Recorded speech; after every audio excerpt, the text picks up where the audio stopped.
સૌથી પહેલાં કોઈ પણ કંપની માટે જ્યારે ચોઈસની વાત આવે કે અમારે કોઈ કોમોડિટી પરચેસ કરવી છે તો એ ગોંડલ એપીએમસીમાંથી મોટી ફોરેનની કન્ટ્રી ડાયરેક્ટ ખરીદી કરે.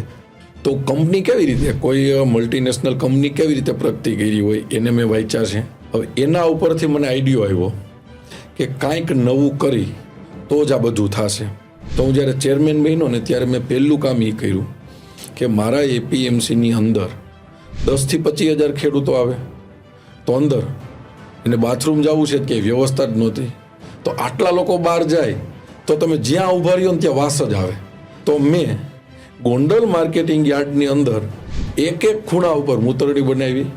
ધીમે ધીમે અમુક માલ માટીમાં હોય તો એ બહારની કંપની એક્સેપ્ટ ન કરે તો 100% ગોંડલ માર્કેટિંગ યાર્ડનું તળિયું પાકું કરી નાખ્યું. ઇન્ફ્રાસ્ટ્રક્ચર લેવલે એને મોડેલ જોઈ તો મેં મારી ઓફિસો, મારી સ્ટાફ, મારી તમામ વ્યવસ્થા એ અદ્યતન 5 સ્ટાર હોટલ જેવું બનાવી નાખ્યું. કોઈ મગફળીનો ઢગલો પડ્યો છે એમાં 2-3 જગ્યાએ કબૂતર ચરકી ગયું તો એક્સપોર્ટ ન થાય, રિજેક્ટ થાય. કે આખા એપીએમસીની અંદર જ્યાં ફૂડની આઈટમ આપણી પડી હશે ત્યાં કવર્ડ થઈ ગયું, જેથી કરીને કબૂતર અંદર બેસશે નહીં. એ કરવા પાછળનું કારણ એ છે કે અહીંયા જી લેવલનું કામ હશે ને એ લેવલની કંપની અહીં ખરીદીમાં આવશે. હમણાં માનો કે સ્નીકર્સ ચોકલેટવાળા આવ્યા હતા, જોયા, ખૂબ હેપી થયા. હવે કંપનીને વર્ષે 4 લાખ ટન દાણા જોઈ.